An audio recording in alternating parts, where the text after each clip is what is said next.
What is good, y'all? SG Game, man. It's your boy SmooveGotGame back with another Pittsburgh Pirates rebuild video, baby. And today we're getting further. I know I say this every time, but you know what we already doing. We getting further into the season, but we got a lot of greatness in this episode and a lot of good things that I, through the grapevine was able to find out about some actually awards for the team. I know it's been a long time coming. We've been one of the worst teams in the league for a minute, but now you can see the record 34-27. We're actually a top tier team here in the National League with some great performances by a lot of our really good players. A game up over the Cardinals right now in the division. And with becoming good becomes also watching your minor league prospects a little bit more closely. As here today, I want to get today's video kicked off with a couple of minor league movements. I don't want to show all of these off, but today I just felt like showing, we do be watching the minor leagues too and kind of moving them up and down as they're doing good and bad. Like Josh Palacios here, having a pretty down time at AAA, hitting only 217. So we're sending him down to AA just for a little bit. And of course, everybody will be replaced at their AAA level, but Alexander Mojica, he's only batting 175 as our third baseman there at AAA. Same thing here with Jackson Glenn, both hitting under 200. So they both got to go down to AA just because they're not playing good enough. And we've got other people that are filling those roles. And then one last call down here is Sean Ross, AAA, batting 203, not doing too well up there. So he's going to go down to AA too as well, making room for some of our call-ups like Patrick Robert here. B potential, 67 overall, great level hitter, MLB level hitter already. He just needs to work on his fielding. He's been playing great at the AAA level, 5 doubles, 4 home runs for 9 extra base hits total, batting 270 with a 374 slugging percentage and almost no errors, even with the low fielding at 8. So he's going to go up to the AAA spot, take over that second base role up there, or at least work with Nick Gonzalez. At third base, Edgar Collado, one of our draft picks. C potential, but MLB level hitting, vision, defense is okay, and so far this season, a lot of extra base hits, even a couple triples in there too as well, showing off even though 48 speed is low, he's able to still move a little bit. So he's going to go ahead and come up to the AAA level too as well to go ahead and take over the third base roles. And then in the outfield, we do want to bring up a couple here as well. John McCullum batting 293, 8 home runs too is the more impressive part. 8 home runs with almost no power, and it actually hasn't even seen any improvement there. He's a deep potential player, so probably won't become much. But as of right now, he's playing good enough to earn his way out of AA. And he actually has MLB level hitting too. Contacts in the 70s, visions in the 70s.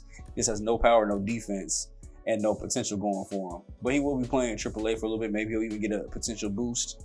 And then Lonnie White as well, batting well over 300. So, I mean, this was almost guaranteed. He hasn't even, first person we've seen that doesn't have MLB level hitting, but has MLB level fielding and has good speed. C potential player, but could end up being a solid bench player for us if he continues to play this good. And I cannot overlook hitting 300 over almost 200 at bats at the AA level. He's got to move up to AAA. And like I said, we have some great Vine awards that I've been, hearing and listening to. As I went to go check out just players of the month and stuff like this. I rarely come over here to check this out, but we're starting to be good now. And I check out the National League, and my boy Julian Cortez is won Rookie of the Month for the month of May and April, hitting 8 home runs in both months, hitting around 270 in April, 240 in May. So I mean, it kind of rose up the average a little bit, hitting a couple more RBIs in April, but he's been balling. And then I wanted to go check to see, okay, well, if he's winning Rookie of the Month, he's got to be on the top for Rookie of the Year, and he most definitely is. Although only batting 244, he has 16 home runs and 40 RBIs. That's probably well above any other rookie that is up here right now. He's showed out. And I wanted to see if he was also in all-star contention too, just in case. And he's actually 4th in voting for first baseman, behind his teammate Pete Alonso there with 5K more. Got a long way to go before you beat out Matt Olson though, or Bryce Harper. Did I miss something? When did he switch to first base? I thought he was a right fielder. Maybe I missed something. It's been a long time since I watched him in real life, in real time, but with him playing and doing so well with his attributes and accolades, it's going to get a player lot game in here with him, and it doesn't hurt that we're going up against the division rivals right behind us in the standings, the St. Louis Cardinals, as we get things kicked off with a little jump start right into a glove though out in right field. As Cortez, not a bad season at all. Overall, hitting about 250. He's kind of hovered around 240 and 250 all season. Been right behind Anthony Santander and Pete Alonso in home runs. Kind of fighting for that team lead. We got 3 guys battling it out here. Going to hit, well over 20 most likely. I mean, I wouldn't be surprised if Julian gets to 30 in his rookie season. That's how much of a good pace he's on right now. That's a chopper over the shortstop for the easy play. Now, the one downside to his game is he does not have a whole lot of speed. Obviously, he doesn't have defense, so definitely more of a DH-er. But here, we want to go ahead and switch out of full game mode. Had a pretty good game with him though today. 1 for 3 or 0 for 3. Not too bad, but showed off a little bit of good contact. But the team is down right now 2-1, and he's got a chance here to be clutch. His closer, Ryan Hensley. And the first pitch he sees, he's going to take this one into the outfield. It'll get down for a base hit. And we're going to go ahead and move the runner all the way over to third base. I think that's O'Neal Cruz over there too as well. So that's a lot of speed there. And the tying run is now only 90 feet away thanks to the rookie. He's going to pass it off to his fellow rookie teammate here, Rob Key. Probably not going to be in contention for Rookie of the Year. He was on the bench to start out, but 313 with runners in scoring position. He has been very clutch this season. Has been a strong bat off the bench too as well. Glad to see him in the lineup here finally, though. If you guys missed the last episode, make sure you guys check that out where we explain why. It's the Oliver Peguero right behind him too as well. And a lot of lineup changes last time, so if you want to see why, go back and check that out. As this one's going to be a short fly ball. We're going to go ahead and test it, though, because why not? Game's on the line anyway. Gotta be aggressive. And actually, that was not O'Neal. I couldn't see who that was, but whoever he was able to go ahead and score in there for us. I think it said Hayes. I think it was Brian Hayes. As now we have a runner at first and Julian Cortez. This is going to be a fly ball by Peguero out to deep right field. At the wall, it is gone. 2-run shot there for Lee Oliver Peguero. Clear the deck. Cannonballs are incoming as a 2-run shot to go ahead and give us the lead here, 4-2. And as a 3-run swing here in the ninth to give us the lead and show them why we are first place in this division.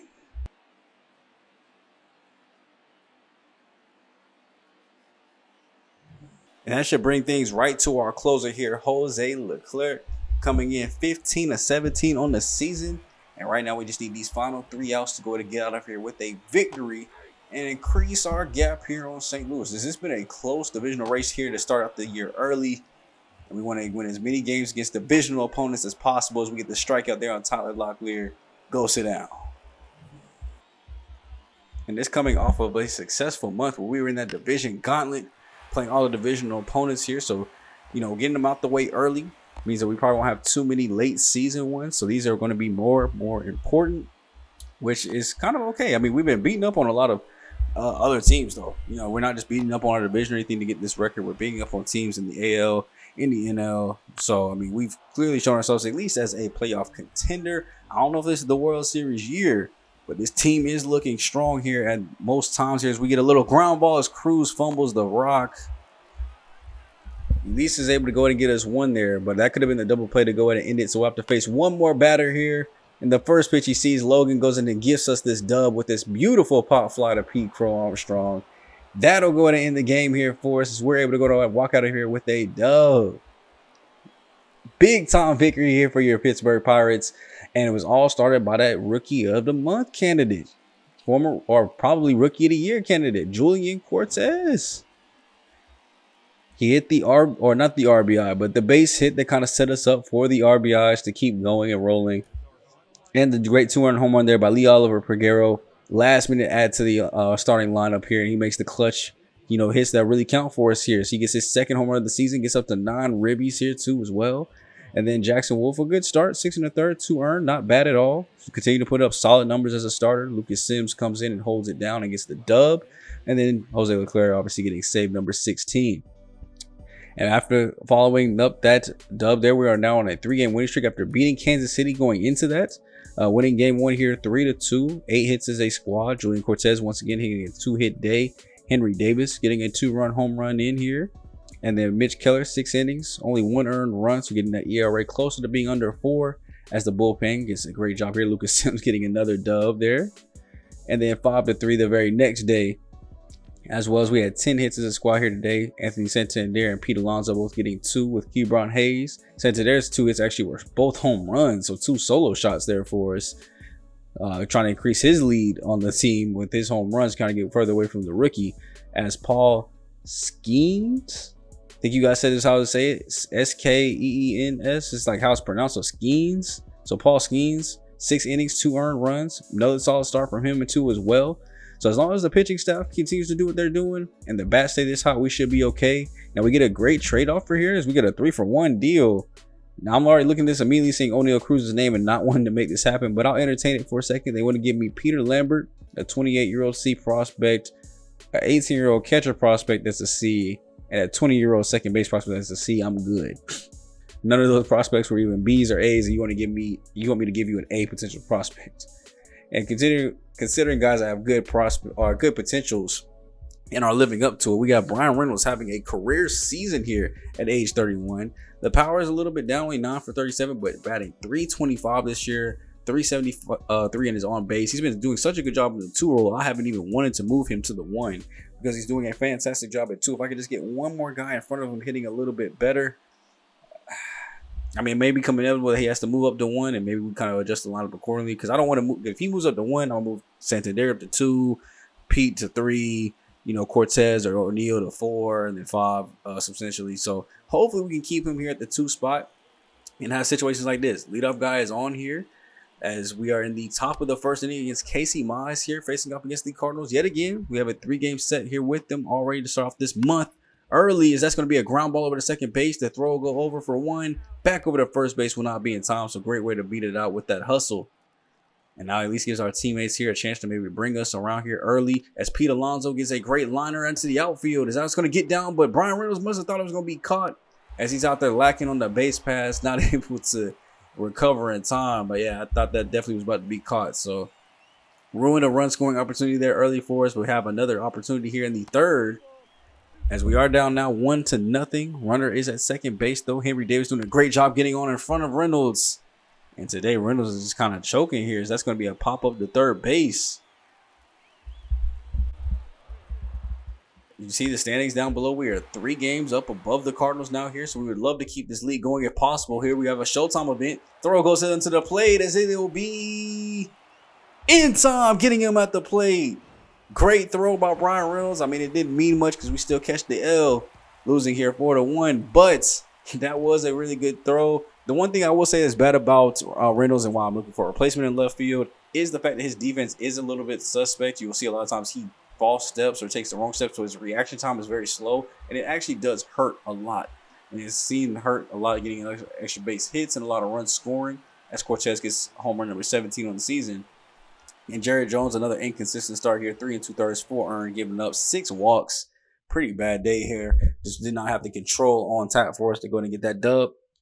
And leads us to so far splitting the series here as Nestor Cortez Jr. the next day is out for the next 1 or 2. As we end up losing this game 0-2 as well, looking down in the series. As it looks like the Cardinals are making up some space here. 7 hits, but weren't able to get across anybody. As Reynolds was the only person to hit an extra base hit. And Lucas Sims ends up catching the L here. 6 1/3 that Cortez was able to go before having to exit. He had a shutout on his way out, but just no offense, so back him up. Now, as we go ahead and look at scouting those, it is the end of the week. We do have some shortstops we're looking at here to see if anybody can play third, like Diego Nunez here. Great defender, looks like. Good contact, good vision. 69-85 on his potential. Definitely want to learn more about him. Emilio Pereira here in right field. As we're looking at the corner infield spots, not a whole lot of, good people out here. I'm 20% scouted, but nobody's kind of really jumping up the board. Not a whole lot of blue. He's one of the very few bright spotted players here. So it's Harold Larkin, as he's got good defense. So we'll check up on the outfielders in a little bit. We're almost done with the shortstops and starting pitchers. So I'm going to go to finish them out here quickly, and then we'll head over to right field. As you can see here, new standings show us only a game now over the Cardinals at 37-29. So we do have some work cut out for us if we want to go ahead and catch up to this game. So I figure, why not make this one the game of the week, full game for you guys, as we have game 4 of the series here against St. Louis in Busch Stadium, as we're trying to go ahead and increase our lead back up to 2 games if possible. If the Cardinals win this game, the series or the division will be tied. So there's a lot of implications here on this game. We have to come and bring our A game, and they got to bring theirs. And coming up for St. Louis to go in and pitch for this game, we have Sonny Gray set to do it today. He hasn't had a great season, so hopefully that's good news for us here, as we have a 5.61 ERA. Strikeout rate is low, so hopefully that means a lot of hits are going to be given up. Now, I've seen our offense. When we getting hits, we can stack them together and put together some great games here. So let's get things kicked off with Henry Davis stepping into the play here. 225 All-Star, 2025 All-Star for the Pirates here for us. Almost always one of our only All-Stars. You know, we only typically get one. We'll see if he makes it again this season with the way that he's been playing. I mean, he's worked his way up to the leadoff spot here. I feel pretty confident with him up there with his on-base percentage and how well he hits the ball. That's going to be a base hit off the cutter right up the middle. Just as I said, just as I'm talking about how well he hits the ball, he hits that ball. You know what I'm saying? So getting on base for the best part of our order here, right here, 2 through 6, basically 2 through 7 almost. As we have Brian Reynolds getting a ball. This is going deep into the gap. This should get down with ease. It's going to hit up against the wall, actually. No bounce either. So straight against, that's almost a home run that got out to left center field. That's to the left of like a couple more inches. That's towards the bullpen. It might be in the bullpen. As that's his 15th double of the year. Then RBI sets us up with a 1-0 early lead. Still no outs. And giving us Pete Alonso getting to come up with a runner in scoring position. He's got a 1-1 count here already early against Sonny Gray. So the third pitch of his at-bat is going to be a 12-6 that he lines into the outfield towards left. We're not going to send the runner on this one. No need to be that greedy this early. Because like I said, this is the best part of our lineup. So we got Anthony Santander up next. And he's probably the person I hit the home runs with the most, honestly. He loves swinging with him. I love swinging with lefties more than righties for whatever reason. But their swings just seem a lot more fluid. And I feel like I even get better. I think like if you put together my whole batting average with righties and lefties in all 3 of my series, I probably hit better with the lefties too.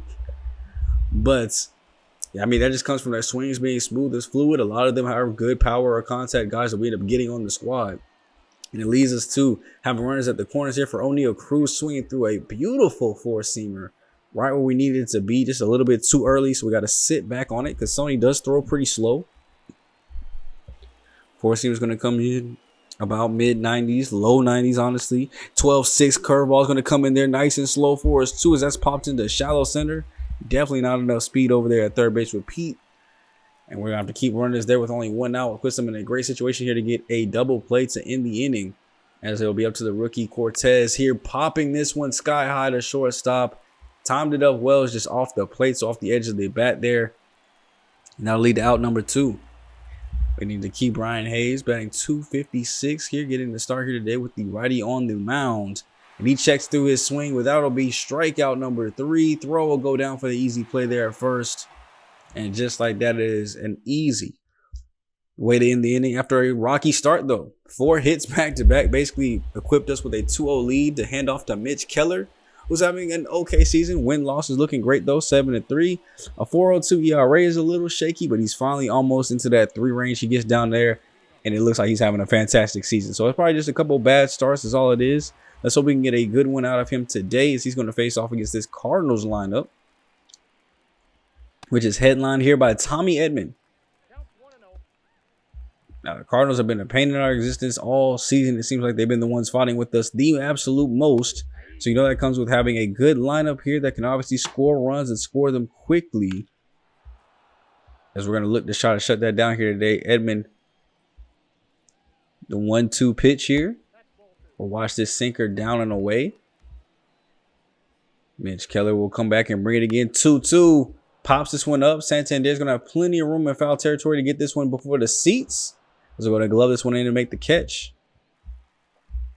Leading us to Jordan Walker, batting number 2 here for the Cards, batting 256 this season.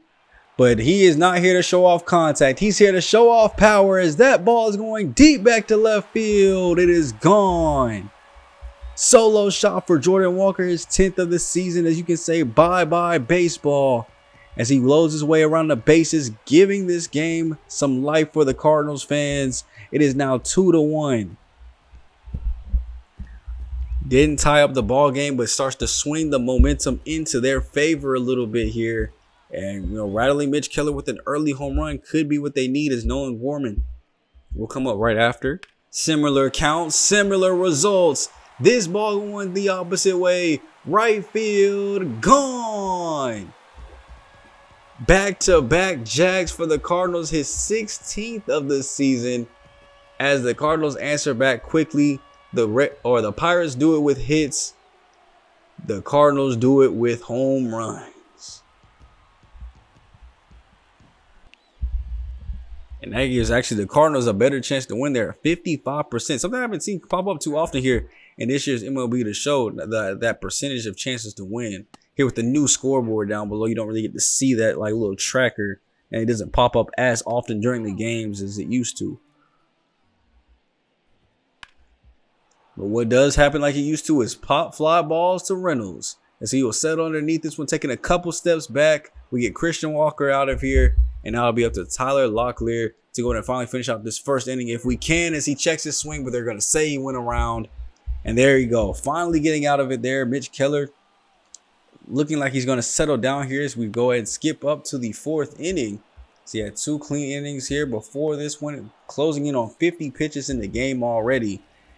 And it looks like he's finally starting to settle down here as he gets the pop out there to start off with. Gets Christian Walker swinging through the 12-6, and then Tyler Locklear up yet again, swinging through the slurve all the way this time, no check.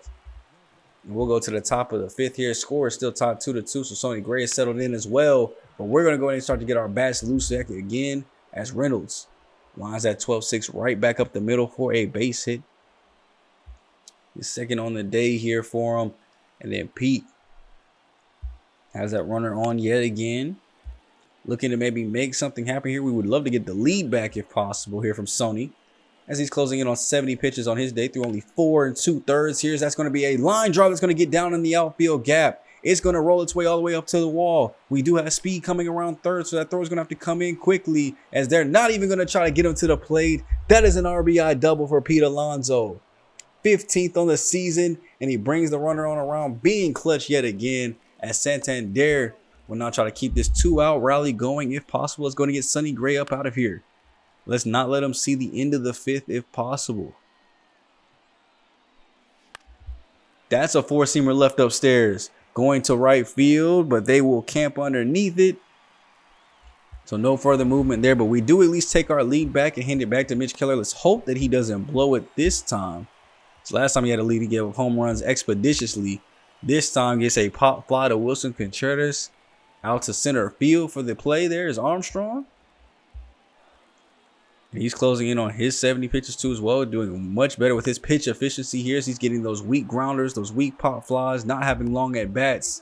And that's back-to-back outs there to get the 5th. And we have Mason Wynn up with a 2-1 count. Chops this one on the ground over the opposite side to Cruz. Easy throw goes over to first base. No errors so far this game, knock on wood. But now we jump up to the top of the 7th here after having clean 6 innings for both. We're looking to go ahead and try to add to this score a little bit more. Armstrong getting that one to left field for a base hit, leading off the inning. And then back up to the top of our lineup here against the reliever, Nick Pivetta, who is coming to this ball game. That's going to be a ball that gets down in the gap. We had stopped for a moment there just to make sure it was going to get down, but Armstrong is going to come around to score with ease, as that ball is an RBI double for Henry Davis. Keeping things going here as we still have no outs. We are up 4-2 now. Ryan Reynolds swings through the upstairs slider. Nick finally getting his first one retired here. And then an 0-2 here to Pete Alonso, checking his swing, but he's going down the slider as well. And don't tell me we're going to let this man get out of here and survive with only 1 run coming across. Anthony, say it ain't so. It ain't so. 2-run home run. Clear the deck. The cannonballs are incoming. Anthony Santander, 17th of the season. I told you, I don't know why I hit my most home runs with him. It seems like every video I hit with Anthony Santander, I'm getting a home run. It's almost like a guarantee. Put your parlays in because it's almost guaranteed money.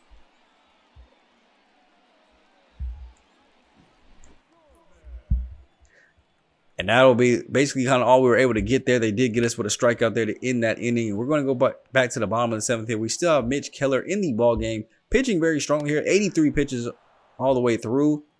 We're just going to see how long he can go here. I'm probably seeing at least 8 innings of work before we go ahead and bring in just a reliever here. Having been up 2 earned runs, although early.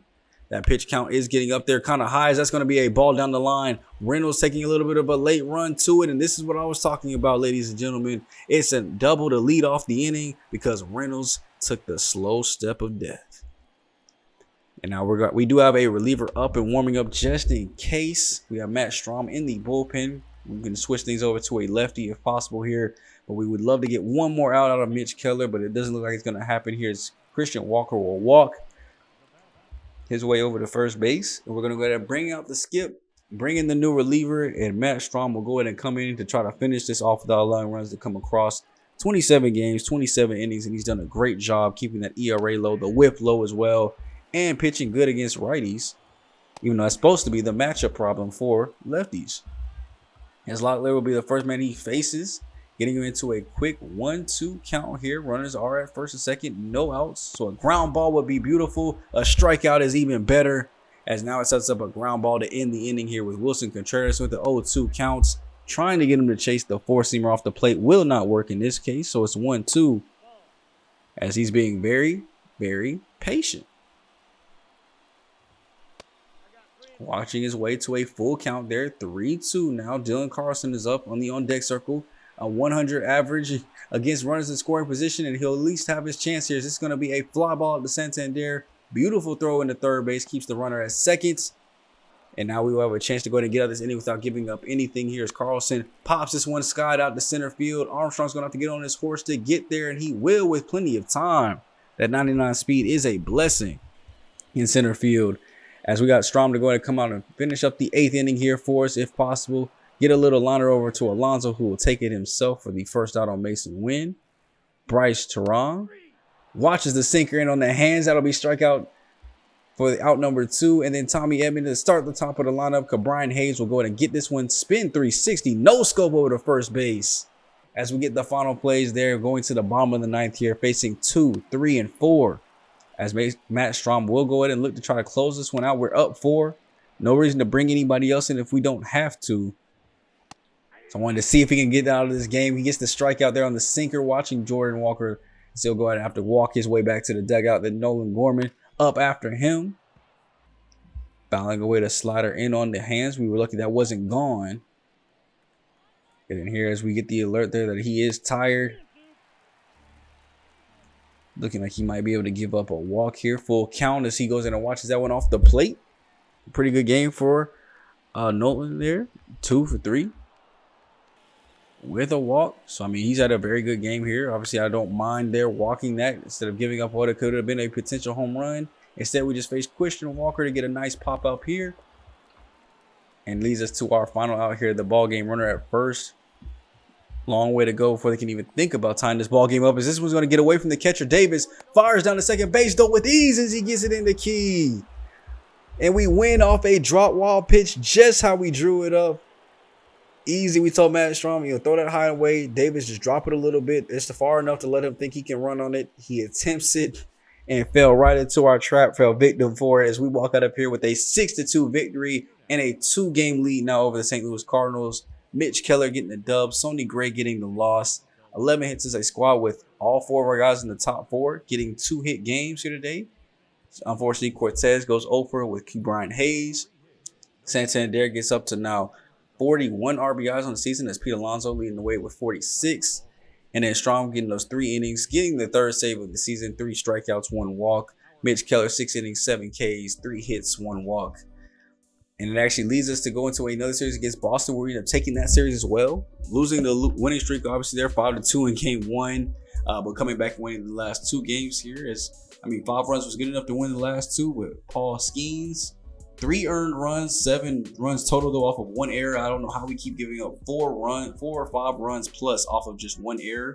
I wish somebody could explain how that's possible. But Skeens, 3 earned runs, 5 Ks. Got to do just a little bit better to get those guys off base, and then we don't have that problem. But it has led us to have actually the 6th best record here in the league. And part of that goes to this great hitting that this team is doing. Brian Reynolds is closing in on 100 hits already. We have 2 guys above 15 home runs with Santander and Julian. Pete's actually in 3rd with 14, so he's going to bring it up. 5 guys in double digits right now here early in the season, with 44 RBIs apiece for our top 2, 46 for Pete Alonso. We've seen great development there for Julian Cortez, already up to an 82 overall total, 6 stolen bases too as well, even though he has no speed. And as far as our pitching staff goes, we've seen a lot of them do pretty good this season. I just wanted to look at the hits allowed, still up there pretty high for these. Paul's at 95, Jared's at 88, Mitch 86, Nestor's 84, and he had to leave a start early a couple times. So who knows where his could be if he played full games. But he has the most quality starts though, 10 for 14. Mitch is at 9. Paul's at 8. Jackson Wolf is 7 for 11. And actually Jared Jones is 7 for 14. So we've actually seen Jackson Wolf be better than a couple of the starters. You know, his FIP numbers aren't exactly the best though at 4.31. But we only have 4 guys under a 4 FIP number here. Jared Jones is one of them at 4.24. And we have Johan Oviedo coming back soon. So it's going to kind of be looking at whose spot is he taking over in the rotation. We're going to have to keep eyes on that to see, you know, who has another bad start. Is it going to be, does Jackson work his way in and we have to go sit Jared for a little bit? I don't know. I'm hoping not, so it doesn't hurt his development. But only time we'll see here. We actually have an 11-3 loss here, in which Nestor Cortez, 6 innings, 3 earned. But Romsey Contreras, 3 earned. Jordan Hicks, 4 earned. So you can see which areas are our problem areas there for this game. We actually had a chance to win that one 3-2 and just completely blew it wide open. The next game, we're actually tied here again, 6-6 in the bottom of the 9th. We go ahead and simulate this one, finally catching a dub there, 7-6, leading us into another scouting period here. We're looking at some of the starters starting to get their stuff wrapped up here. Shortstop too as well, as we have Diego Nunez at 70%, strong 72 to 85 prospects, so probably a C, maybe low B.